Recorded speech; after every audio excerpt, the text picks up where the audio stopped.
1 Petrus 2 ayat 18 sampai 25. Sudah dapat? Amin. Ya, mari kita baca sama-sama. Penderitaan Kristus sebagai teladan. 2, 3. Hai kamu hamba-hamba, tunduklah dengan penuh ketakutan kepada Tuhanmu, bukan saja kepada yang baik dan ramah, tetapi juga kepada yang bengis. Sebab adalah kasih karunia jika seorang karena sadar akan kehendak Allah menanggung penderitaan yang tidak harus ia tanggung.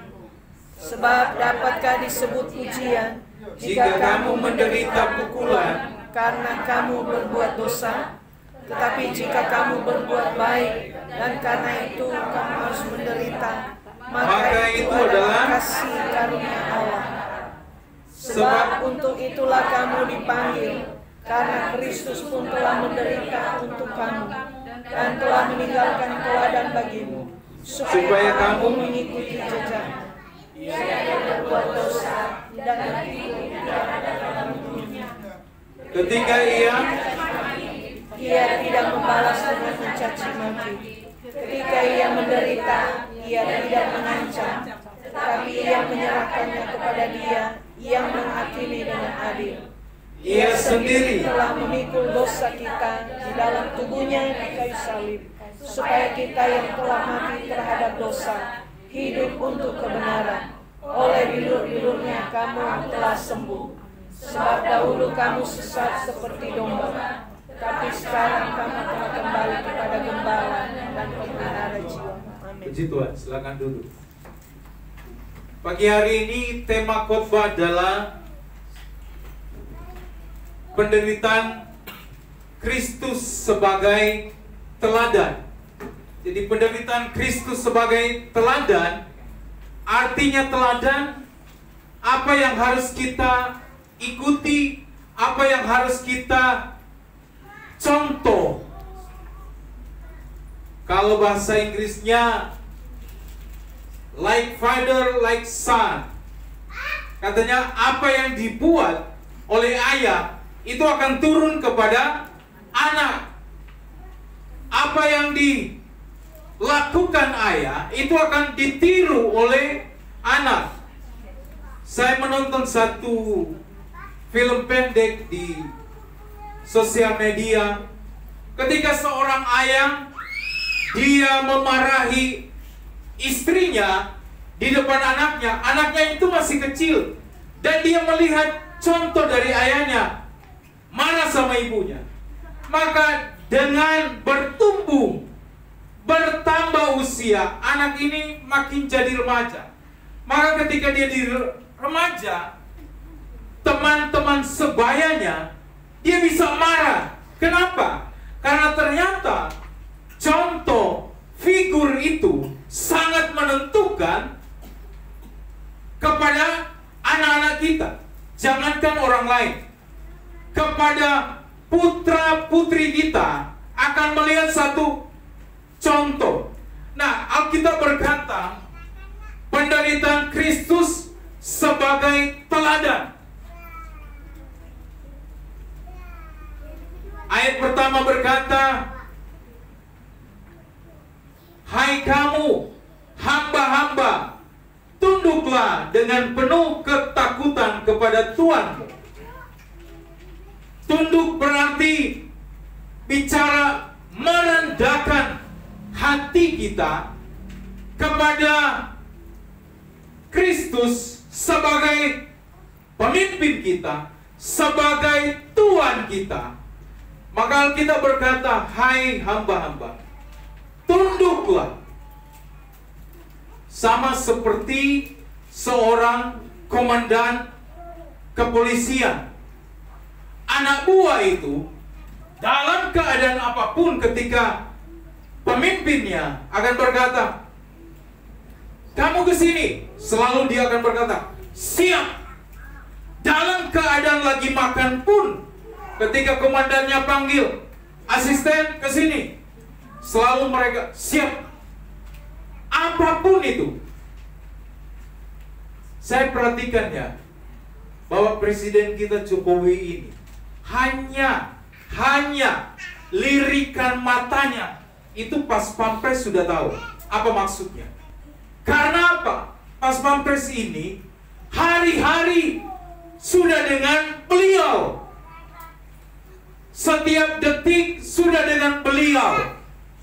Maka saya percaya ketika ada koneksi antara Pak Jokowi dengan Pas Pampres, maka hubungan mereka itu terjalin.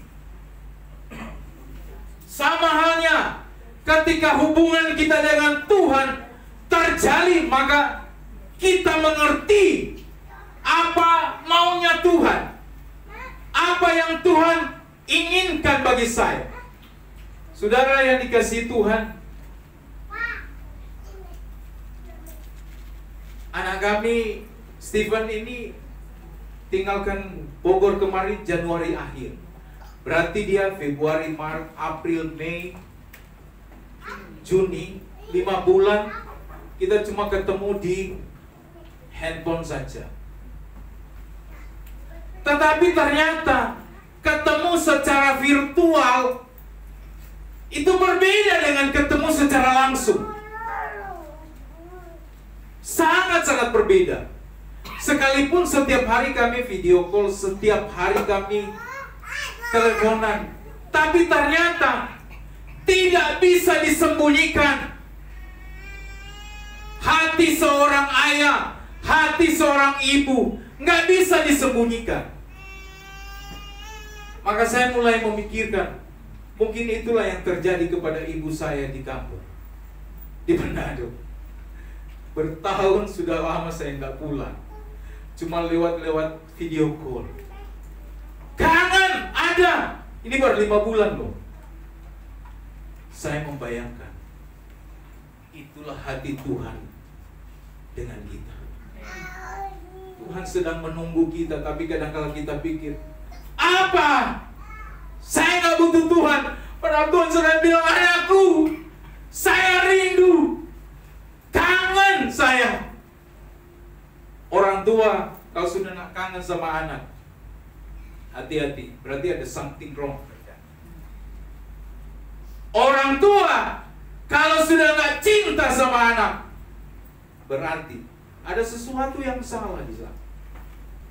Sekalipun mereka dua ini sudah besar, sudah kuliah, toh di kamar kami suka gulat-gulat. Itulah melepas rindu, melepas kangen, melepas kangen.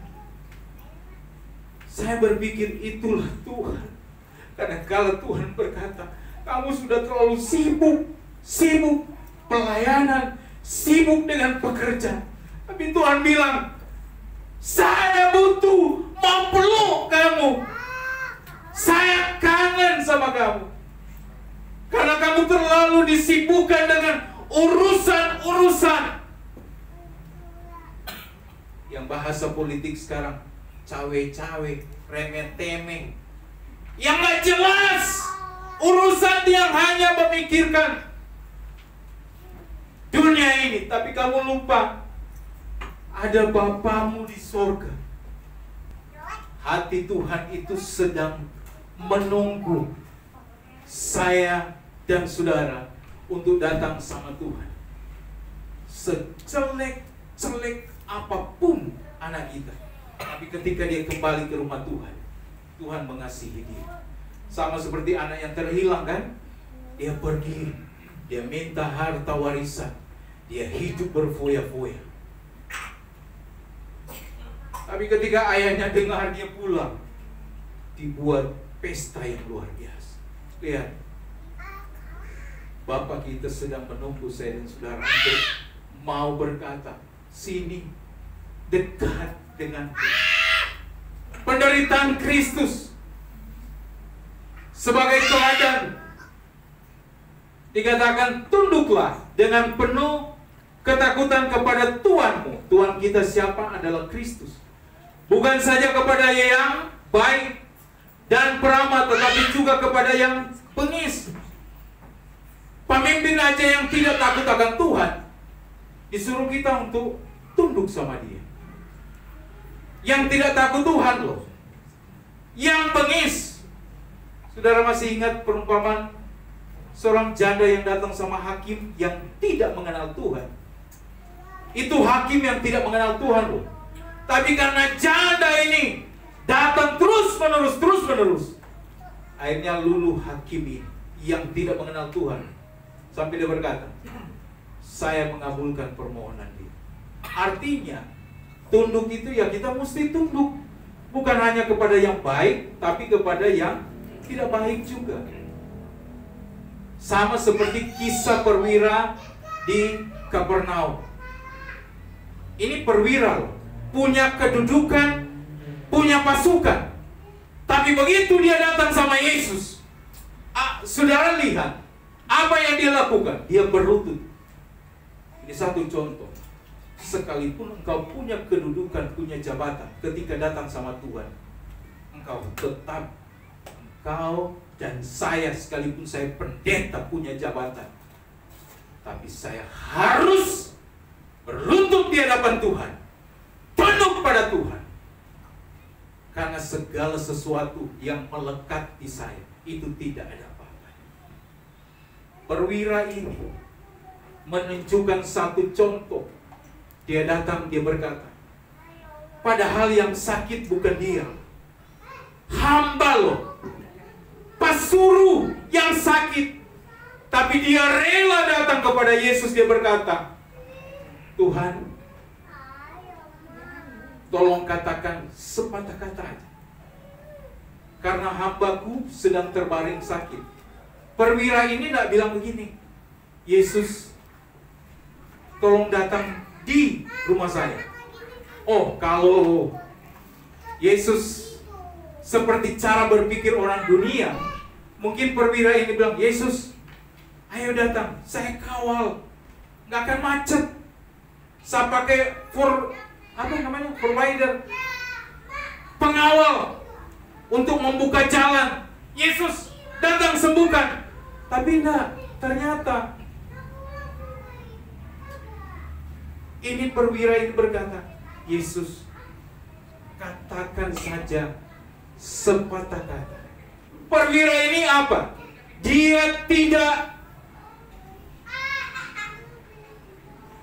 menghendaki Yesus datang karena dia merasa nggak layak Yesus mau datang di tempat saya. Sekalipun rumah saya bagus, tapi Yesus tidak layak. Saya hanya butuh dia cuma speak, bicara, cuma kata-kata. Ini luar biasa. Lantas Yesus berkata, tidak pernah aku dapati iman seperti ini. Maka pergilah, pulanglah. Hambamu yang sakit itu sudah sembuh. Ini luar biasa sekali. Maka saudara yang dikasihi Tuhan, sekalipun kita berdoa lewat telepon, percayalah, doa yang kita sampaikan pada Tuhan, dengan kita datang, itu nilainya itu tetap sama. Karena apa? Karena kita berdoa di dalam nama Yesus Kristus, dan kita akhiri juga di dalam nama Yesus Kristus. Maka perwira ini menjadi contoh dan teladan bagi kita. Dia tidak merasa dia seorang punya jabatan, tapi dia bilang, katakan saja sepatah kata. Berikutnya ayat berkata, sebab adalah kasih karunia jika seorang karena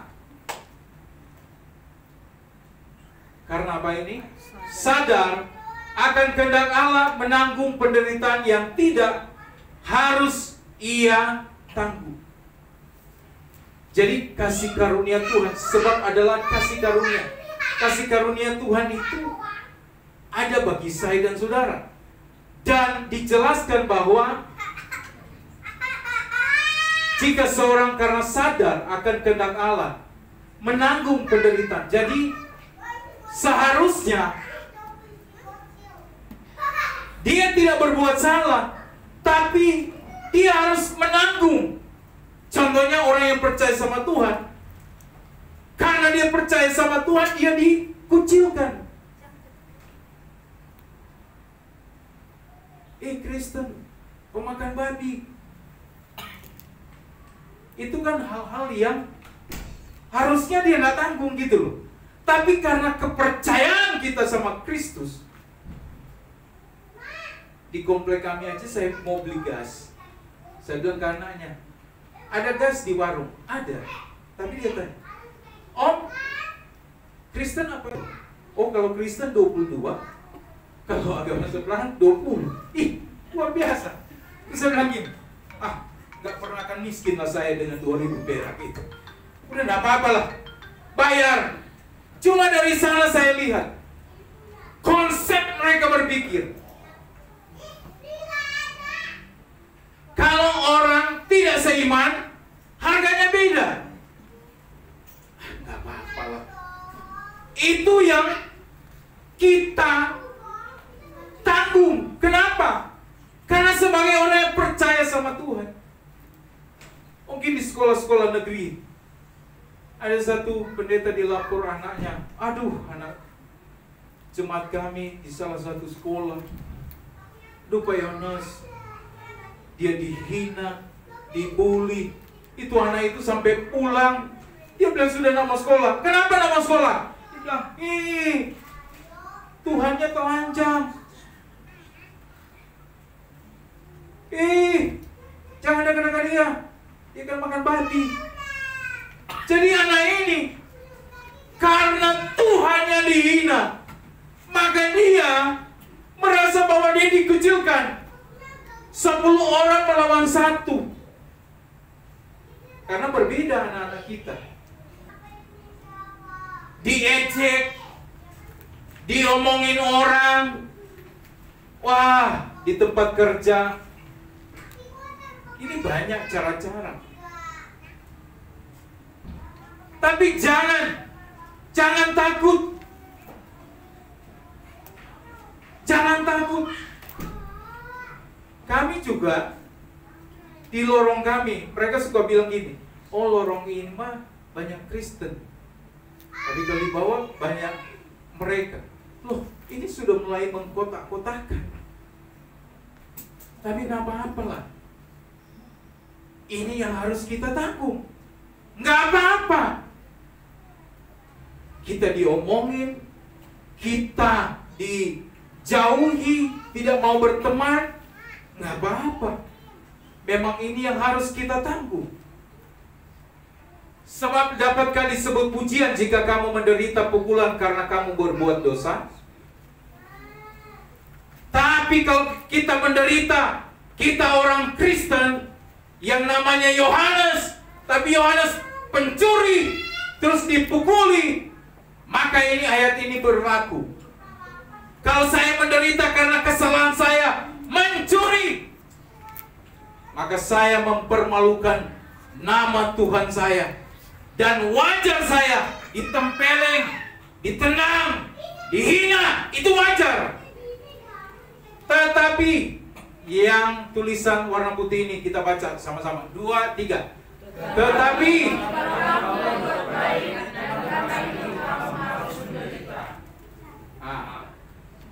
sebentar. Tetapi jika kamu berbuat baik, artinya gini, kita nggak salah loh. Kita nggak ada masalah, tapi dia jalan. Orang kafir. Loh, kita nggak ada masalah, tapi kita dihina karena kita percaya sama Tuhan. Maka ayat ini berlaku. Tetapi jika kamu berbuat baik, dan karena itu kamu harus menderita. Jangan belanja di warung Ibu Alian. Dia kan Kristen. Nggak apa-apa. Memang wajar itu Bu Alian. Wajar itu. Kan mereka orang Kristen, tapi mereka tidak tahu di balik kita dan di dalam hidup kita ada Tuhan yang besar. Itu yang harus kita pegang. Ayat ini berkata, karena Kristus telah menderita untuk kamu. Berarti Kristus sebagai teladan telah menderita bagi kamu. Menjadi satu contoh, teladan bagi saya dan saudara. Telah menderita bagi kamu.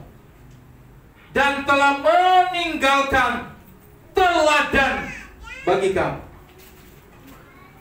Ini yang perlu kita ikuti. Kristus telah menderita dan dia meninggalkan teladan. Dia tidak bersalah, tapi dia disalahkan. Dia tidak berbuat dosa, tapi dia dituduhkan dosa. Dia kudus, tetapi dia dianggap tidak layak.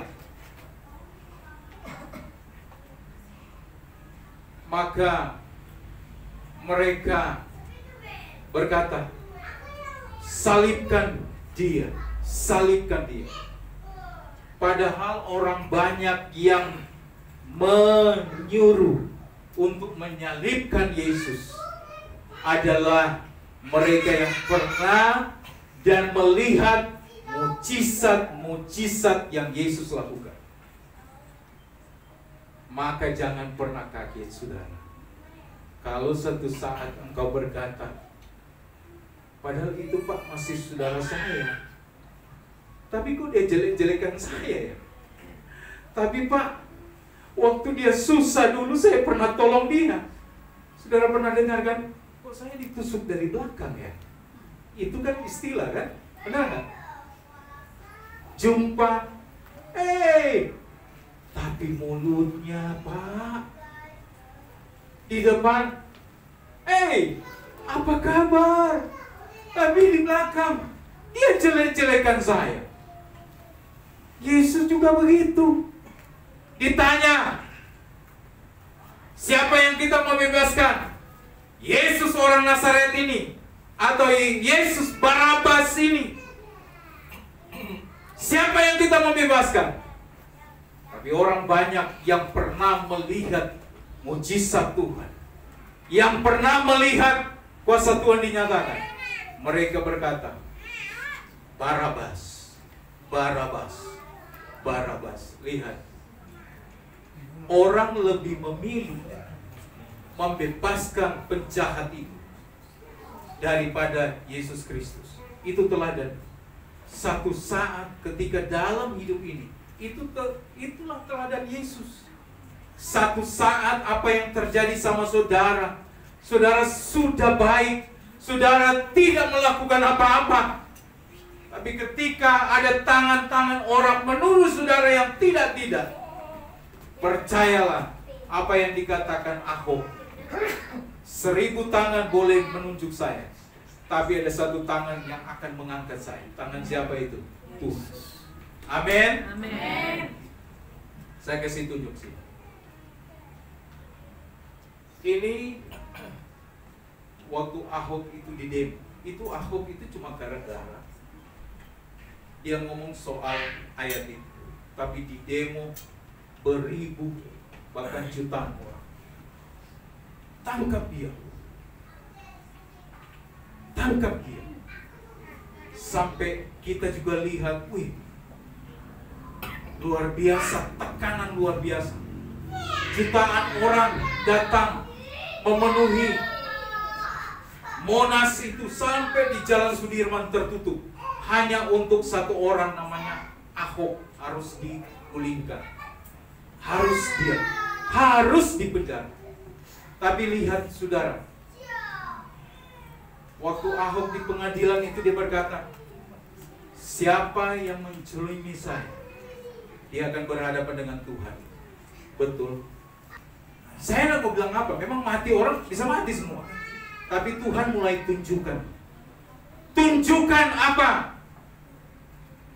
Tuhan tidak menunjukkan pada saat Ahok itu ditangkap, enggak. Tapi proses kehidupan itu yang akan menentukan. Yes. Itu bahaya. Sama seperti Yesus. Nggak langsung kan? Yesus bilang, biar aja. Saya ini caci maki, saya pikul ini salib. Gak apa-apa. Saya nangis. Yang penting saya nangis di kaki Bapa. Saya nangis di kaki Tuhan. Hati-hati. Orang yang tidak bersalah apa-apa, ketika dia nangis di kaki Tuhan, maka saya berpikir, apa juga yang terjadi sama ini? Ini yang saya bilang minggu kemarin. Muhammad Kece ini dia bertobat dan dia menjadi penginjil, menceritakan siapa Yesus. Tapi kita sedang mendoakan mereka tetap kuat. Dia berani mati kok. Dia berkata, saya berani mati karena saya sudah mengenal Yesus jauh lebih mulia. Dia dipukul, nggak bersalah ini orang ini, tapi dia dianiaya luar biasa sekali. Ini lagi saya mau ceritain. Ini Presiden Nelson Mandela. Sebelum dia jadi presiden, dia ditangkap karena dia dituduh. Dan saat itu warna kulit hitam yang paling vokal ini Nelson Mandela. Dia dipukul karena dia bicara tentang kebebasan. Tapi ketika dia lepas dari penjara, dia keluar penjara, dia mencalonkan jadi presiden. Maka dia jadi presiden. Satu saat dalam perjalanan, Nelson Mandela ini pingin makan di sebuah restoran. Dia mampir di sebuah restoran. Di sebuah restoran ternyata duduk satu orang bapak di pojok. Nelson Mandela datang. Ini bapak ini yang duluan duduk di pojok itu lebih dahulu memesan makanan kepada pegawai di sini. Tapi semua orang pengawal Nelson ini melihat makanan sudah di depan, tapi bapak ini tidak makan-makan. Sementara makanan Nelson Mandela ini sedang dibuat. Sudah datang makanan, Nelson Mandela dan seluruh yang ikut sudah makan, bapak ini tidak makan. Mejanya bergetar. Nelson Mandela hanya lihat melirik. Dia kenal itu bapak yang di ujung itu. Dan dia ceritakan sama pengawal-pengawal. Oh, saya tahu ini. Dia adalah sipir penjaga di penjara yang pernah mengencingi saya, dan dia kasih air kencingnya untuk saya minum. Tapi Nelson Mandela bilang apa sama pegawainya? Jangan dibalas. Saya baca cerita itu, aduh luar biasa. Dia bilang gak usah balas. Dia hampiri ini bapak ini. Dia berkata, apa yang kau lakukan itu terhadap saya, tapi itulah yang membawa saya menjadi presiden. Saya mau bilang pagi hari ini, kalau ada orang menyakiti saudara, terima saja itu dan berkata, saya juga kalau saya ketemu orang yang tutup itu pintu gereja di Ekalos itu, mungkin saya akan bilang terima kasih, karena kalau tidak lewat kejadian itu, kami tidak ada. Jadi segala perkara yang terjadi dalam hidup kita adalah rencana Tuhan untuk membawa kita makin terbang. Amin. Jangan lihat, aduh, kenapa saya begini? Karena gara dia. Jangan pernah melihat karena gara-gara dia. Tapi lihatlah rencana Tuhan dalam hidup. Segala perkara dapat kutanggung di dalam Dia yang memberi jalan keluar kepada. Ini yang harus kita pegang.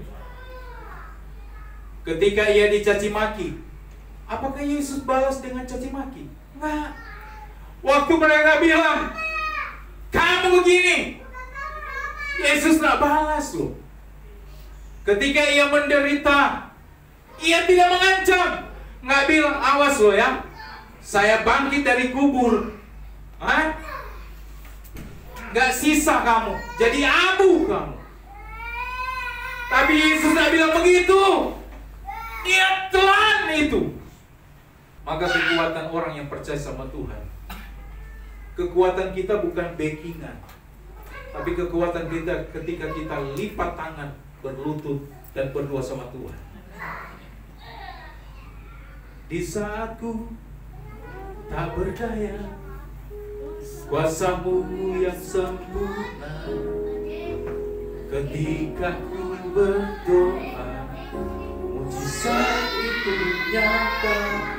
Bukan karena kekuatan, namun Roh-Mu yang Tuhan. Ketika ku percaya, mujizat itu nyata. Berdoa aja. Memang kalau berdoa, mungkin kita bilang, tapi nggak ada yang lihat. Enggak. Memang itu diajarkan. Masuk ke kamar, lipat tangan, berdoa. Karena kita dengan Bapa yang akan bersama-sama bersekutu Tuhan. Dia makin gendut sekarang. Puji Tuhan, saya gendut tapi sehat. Makin kurus dia sekarang. Puji Tuhan, walaupun kurus-kurus begini, tapi saya sehat. Dia hanya naik motor. Lihat, saya naik motor pun tetap sehat, dipelihara oleh Tuhan. Apa-apa, terima saja. Karena Yesus juga, Ia tidak membalas. Yesus hanya berkata, Bapa, aku serahkan. Sama dengan kita, waktu kita bilang, Tuhan, aku serahkan. Ayat selanjutnya berkata bahwa kita harus kembali kepada Kristus sebagai pemelihara jiwa. Jadi teladan Kristus membawa kita untuk mengerti bahwa ada harapan yang pasti di dalam Tuhan. Baru-baru ini seorang remaja di Jakarta itu loncat dari jembatan penyeberangan, bunuh diri, mati.